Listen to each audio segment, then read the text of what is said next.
Doug, we're hearing about a possible deal regarding a ceasefire, but is that what you are seeing right now?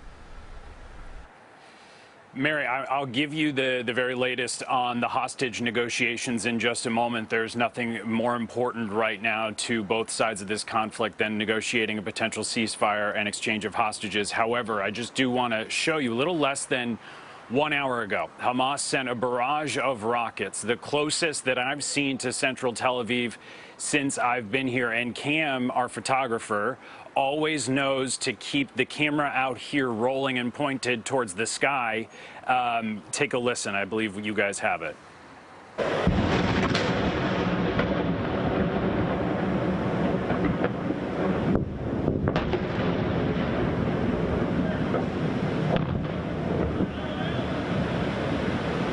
Again, that was just a little less than an hour ago. You saw an Iron Dome intercept in action. That's what it looks like. The original rocket is in the air being trailed by a rocket from the Iron Dome to intercept it. And eventually you hear an explosion from that.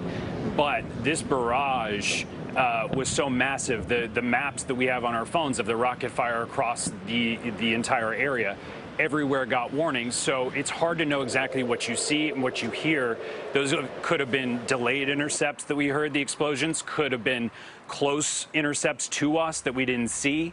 Rockets potentially landing. We have heard initial reports of 3 rockets falling. But again, when it's so early, you never really know if that is shrapnel, if that is the rocket from the Iron Dome. So again, it's a big deal whenever a rocket does fall, and 95% of them are shot down by the Iron Dome. So we'll keep an eye on it, Mary. And so close for you too, Doug. So be careful out there. And why is the next stage of this conflict so concerning from a humanitarian standpoint for Palestinians? Well, really, Mary, it is about location and geography. At the beginning of this conflict, you'll remember, and it's still something that the Israelis are talking about almost each day, the humanitarian corridor bringing civilians south in Gaza. But it does sound like, as of yesterday, the Israelis were dropping flyers over Gaza in the south, saying you are not safe here.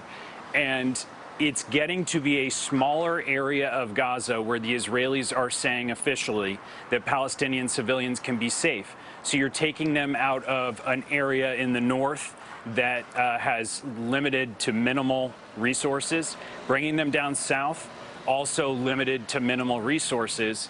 And when you're shrinking that area, it's going to be difficult to maintain the safety of those that have done what the Israelis want and fled south. We don't know exactly what the plan is as the Israelis try and find all of the Hamas militants that they can. But if they find that their intelligence dictates they are in the south of Gaza, it's going to be complicated because that's where the hundreds of thousands of civilians who have fled, that's where they are as well. Doug Williams live in Tel Aviv for us. Doug, thank you, and please stay safe and stay with CBS 2 News for the very latest developments in the Israel-Hamas war. We will be following the details of this possible ceasefire throughout the day on our website, cbsnewyork.com, and of course, a later newscast starting at 5.